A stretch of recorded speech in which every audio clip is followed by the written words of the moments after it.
Para explicar la dicotomía de lengua y habla del lingüista Saussure, es importante partir del concepto de lenguaje, el cual describe como la capacidad innata y universal que permite la comunicación entre los seres humanos a partir de signos lingüísticos. El lenguaje se caracteriza por ser físico, psíquico y fisiológico.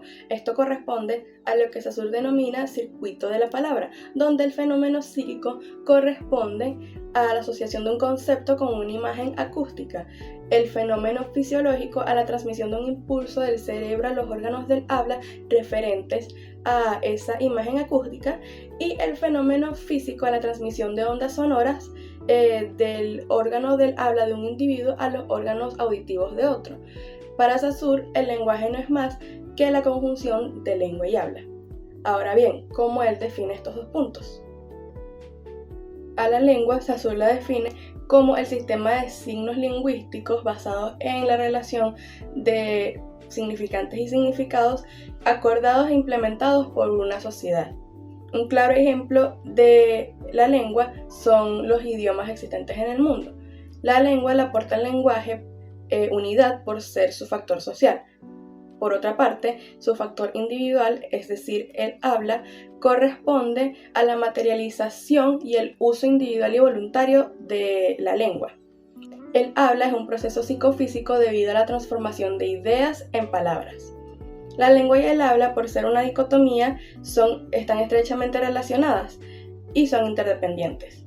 Además, el habla precede a la lengua, haciéndola a esta evolucionar conforme a su uso.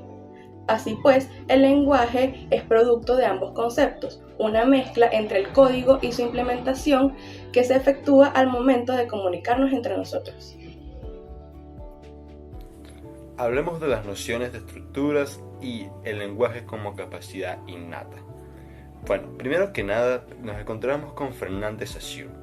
Este define el lenguaje como un conjunto de elementos que, relacionados entre sí, forman una estructura. Sin embargo, ¿cuáles son estos elementos?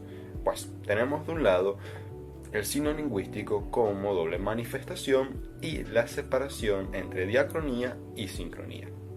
Ahora bien, el signo lingüístico está formado por un significante y un significado.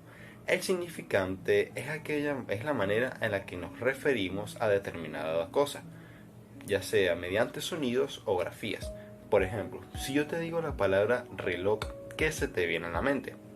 Pues sí, esto se viene a la mente.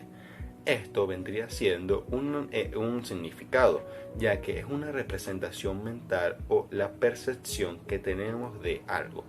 Es decir, el significante vendría siendo la palabra reloj y el significado lo que contiene la palabra, es decir, esto. Ahora bien, cuando hablamos de diacronía, nos enfocamos en el estudio de la palabra a través del tiempo, es decir, sus cambios y su evolución. En cambio, la sincronía se trata del estudio descriptivo de las palabras sin tomar en cuenta el factor temporal. Ok, ahora hablemos sobre la lingüística como capacidad innata. Fernand Saussure estaba de acuerdo con este concepto, ya que él afirmaba que el lenguaje es una capacidad, es un sistema comunicativo e innato en el ser humano. Es decir, es algo universal que contiene herramientas que nos permiten comunicarnos. Ahora bien, la teoría innatista habla de que todo ser humano está biológicamente preparado para adquirir un lenguaje sin importar el grado de dificultad que pueda tener determinada lengua. De hecho, Chomsky afirmaba que en todo ser humano se encontraba un dispositivo innato en el cerebro, el cual lo llamaba dispositivo para la adquisición del lenguaje. Este funcionaba como un tipo de dispositivo lingüístico que contenía toda la información, contenía recursos grabados de gramática y lingüística. Entonces, esto podría explicar por qué los niños tienen mayor facilidad para adquirir un lenguaje o adaptarse a esto, porque tienen un dispositivo interno que les permite adquirir un lenguaje con mayor rapidez. Los orígenes de la lingüística pueden dividirse en tres fases. Una, la gramática, que fue comenzada por los griegos y continuada por los franceses. Se basaba principalmente en la creación de reglas y o estructuras para escribir correctamente, de manera que hacía uso de la lógica principalmente y asimismo era más superficial. 2. La filología. Este término más asociado con el autor Friedrich August Wolff desde 1777 aproximadamente. Se basaba en la interpretación y la comentación de textos antiguos en forma histórica, con el propósito de comprender lenguas antiguas o lenguas arcaicas. Y 3. La filología comparativa, que se basa principalmente en el estudio de lenguas comparadas entre sí. Este término comenzó a usarse aproximadamente desde 1816 con un libro publicado por el autor Franz Bopp llamado Sistema de Conjugación de Semplice.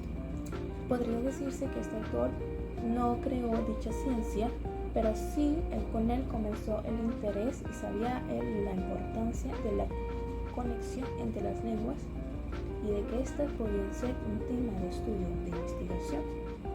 No obstante, es a partir de 1870-1875 con el autor Whitney en su libro La vida del lenguaje que se da forma concreta, más concreta a lo que es la lingüística como tal. De manera que esta nace de la comparación, del estudio más que todo, de las lenguas romances y las lenguas germánicas.